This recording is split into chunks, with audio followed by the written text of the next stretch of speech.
नमस्ते बच्चों। अब तक हमने गद्य विभाग और पद्य विभाग देखा, यानी गद्य और पद्य के पाठ पढ़े। आज हम लोग व्याकरण विभाग की ओर बढ़ने वाले हैं। व्याकरण विभाग में आज हम लोग अलंकार देखने वाले हैं। अलंकार का अर्थ क्या है? दिया है आभूषण, गहना, और अंग्रेजी में हम जिसे ज्वेलरी कहते हैं। अर्थात हम जिस तरह से अपने आप को सुंदर दिखाने के लिए या अपने शरीर की शोभा बढ़ाने के लिए हम गहने पहनते हैं, तो उसी तरह से काव्य की शोभा बढ़ाने के लिए कुछ शब्दों का, कारक शब्द, गुण वगैरह के इस्तेमाल जो है वह किया जाता है। उसे ही अलंकार कहते हैं, जिससे काव्य की शोभा बढ़ जाए। जिस तरह से हम अपने आप को या अपने शरीर को और सुंदर दिखाने के लिए जैसे कान में बालियां पहनते हैं, गले में मोतियों की माला पहनते हैं, तो उसी तरह काव्य की सुंदरता भी बढ़ाने के लिए ऐसे तत्वों का, गुणों का इस्तेमाल जो है वह किया जाता है। तो वहीं पर अलंकार की उत्पत्ति होती है।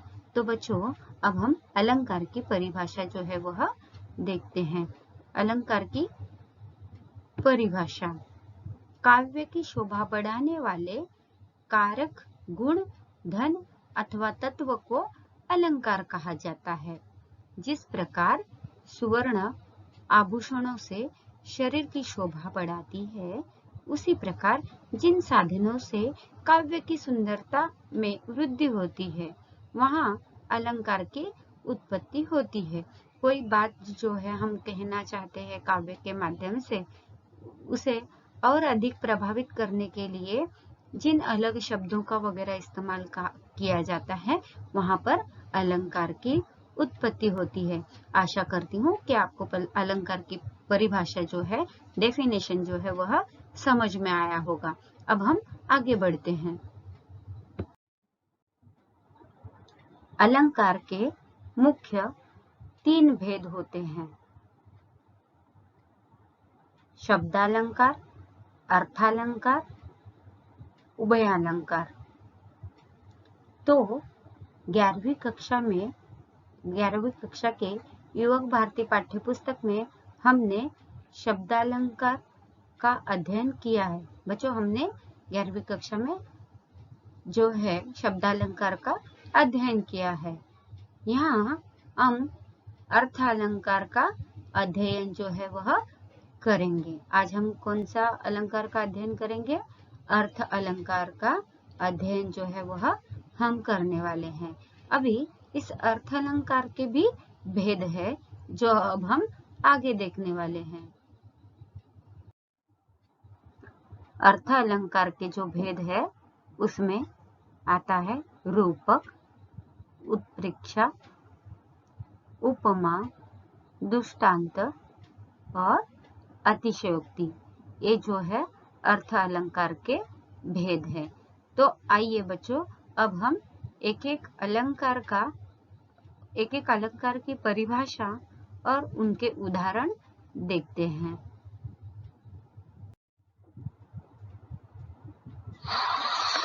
देखिए, अर्थ अलंकार का पहला भेद हम जानते हैं। पहला भेद है रूपक।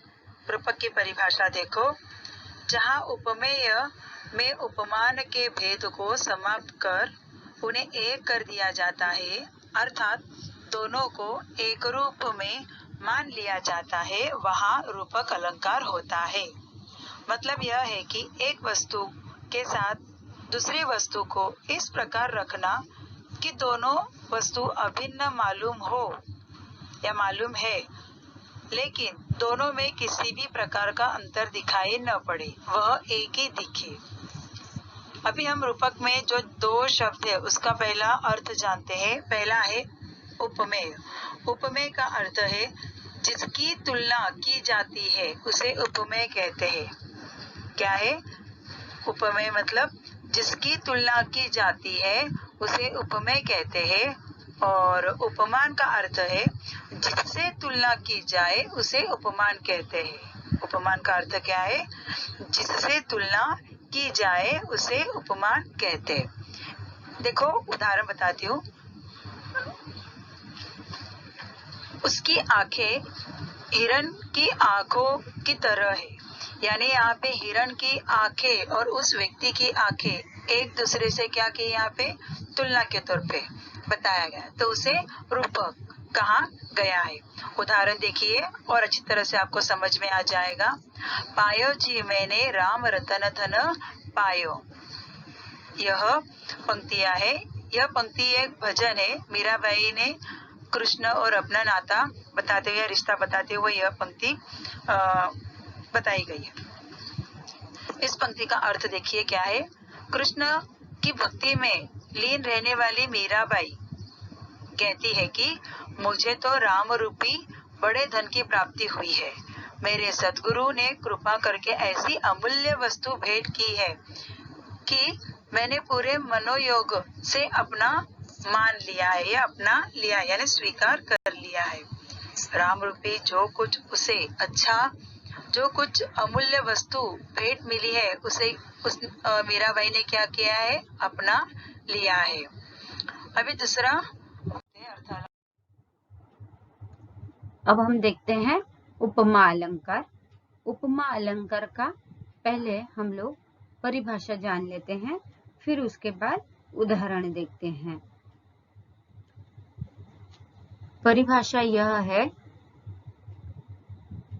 जहां दो वस्तु या व्यक्तियों में अंतर होते हुए भी उनकी आकृति, रंग, गुण, धर्म की समानता की जाए, वहां उपमा अलंकार होता है। अर्थात कोई दो व्यक्तियों में या दो वस्तुओं में उनके अंदर भेद होते हुए भी, अंतर होते हुए भी उनके रंग, गुण, रूप, धर्म, आकार के आधार पर उनकी जो तुलना की जाती है, वहां पर जो है वह उपमा अलंकार होता है। अर्थात जहां उपमेय की तुलना उपमा से ही की जाए, वहां उपमा अलंकार उत्पन्न होता है। उदाहरण देखिए। पीपर पात सरसमन डोला। इंसान का मन जो है वह पीपर के पात के समान, पीपर यानी पीपल, पात यानी पत्ता, यहाँ पर मन की तुलना, इंसान के मन की तुलना किसके साथ की गई है? पीपर के पात के समान जो है वह मन डोलता है, ऐसा बताया गया है। यानी मन की तुलना जो है, उसके गुणों की तुलना, मन के गुणों की तुलना पीपर के पात के साथ की गई है। पीपर का पात अर्थात पीपल का पत्ता। जिस तरह से पीपल का पत्ता जो है वह डोलता रहता है, मन भी, इंसान का मन भी उसी तरह चंचल होता है। दूसरा उदाहरण है, मोती की लड़ियों से सुंदर झरते हैं झाग भरे निर्झर। निर्झर अर्थात झरना। जो झाग भरे झरने हैं वो मानो मोतियों के लड़ियों के समान ही बहते रहते हैं। तो यहाँ पर मोतियों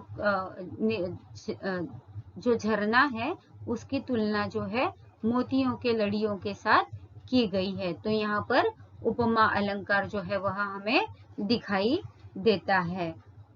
अब हम बढ़ते हैं आगे के अलंकार की ओर। अब हम देखते हैं उत्प्रेक्षा अलंकार। उसकी परिभाषा देखते हैं। जहां पर उपमेय उपमान की संभावना प्रकट की जाए, वहां पर उत्प्रेक्षा अलंकार होता है। अभी उत्प्रेक्षा का अर्थ देखते हैं। उत्प्रेक्षा अर्थात प्रकट रूप से देखना। तो यहाँ पर हम लोग जब उदाहरण देखेंगे तो आपको और अच्छे से समझ में आएगा।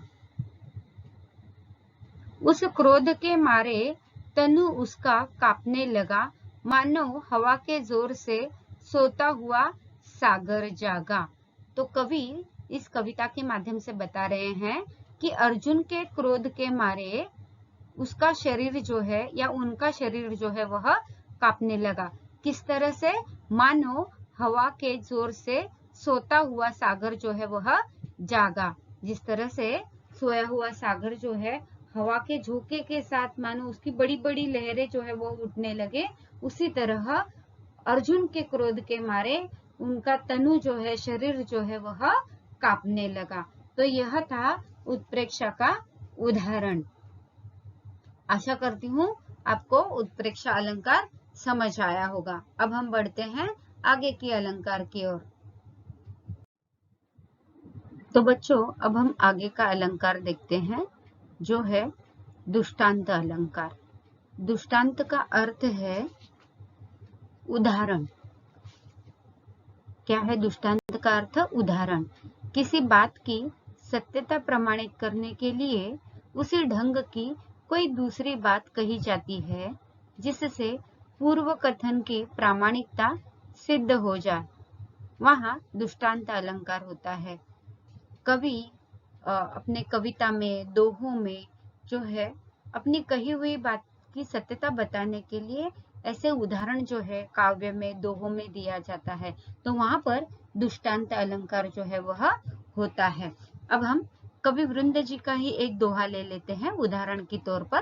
करत करत अभ्यास के जड़मती होत सुजान, रसरी आवत जात है सील पर पड़त निशान। हाँ, तो बच्चों, कुएं में से जब पानी निकाला जाता है तो उसका यह उदाहरण जो है कवि ने दिया है। उससे पहले हम लोग शब्दार्थ देखते हैं। रसरी यानी रस्सी, आवत जात यानी आना जाना, सील यानी पत्थर, पड़त निशान यानी निशान पड़ना। तो इस तरह से कवि वृंद जी जो है इन दोहों के माध्यम से बता रहे हैं कि जिस तरह से जड़मती व्यक्ति जो है, जड़मती कम दिमाग वाला, कम बुद्धि वाला, या जिसे कोई पर्टिकुलर एक सब्जेक्ट में कोई ज्यादा ज्ञान नहीं है, ऐसा व्यक्ति भी हम कह सकते हैं।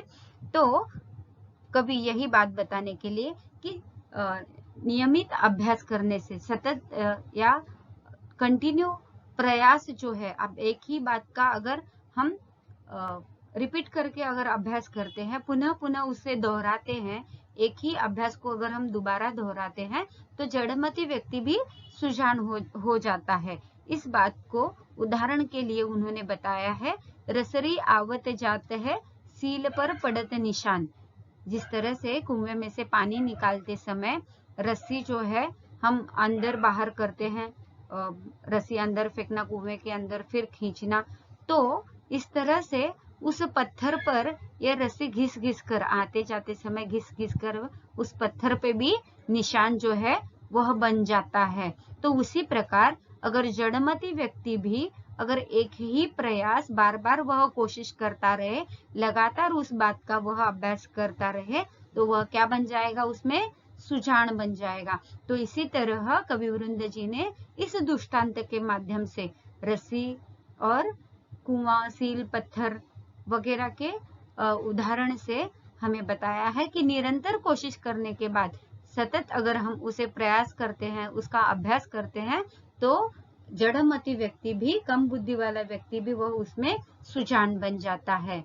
तो यह दृष्टांत अलंकार का एक उत्तम उदाहरण यहाँ पर कवि वृंद जी का दोहा हमने देखा। आशा करती हूँ आपको दृष्टांत अलंकार समझ आया होगा। अब हम बढ़ते हैं आगे का अलंकार है अतिशयोक्ति।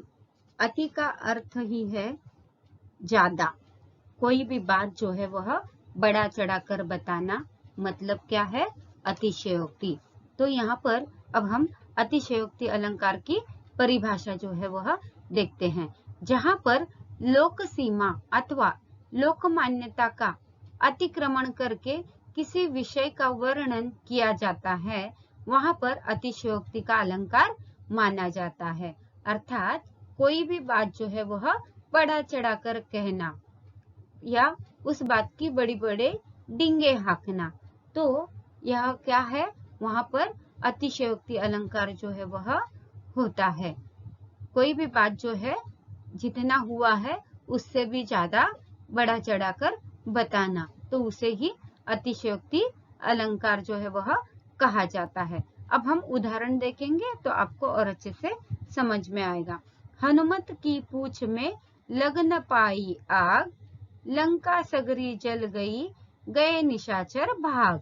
निशाचर यानी जो राक्षस है वह, लंका नगरी जो है वह जल गई। तो रामायण का यह उदाहरण यहाँ पर दिया गया है।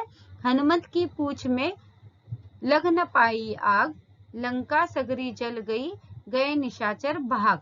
अगर आपने रामायण देखा सुना है तो आपको यह बात जरूर पता होगी कि उस कथा में बताया गया है कि हनुमंत के पूंछ को जो है आग लगाया जाता है, लेकिन हनुमान जो है वह अपने पूंछ से पूरा लंका नगरी जला डालते हैं और वहां के निशाचर यानी राक्षस भी भाग जाते हैं। इतना वहां पर पूरे लंका में आग फैला हुआ रहता है, लेकिन इसके बावजूद जिस पूंछ से उन्होंने पूरा लंका नगरी जला दिया, उस पूंछ को कुछ हुआ ही नहीं।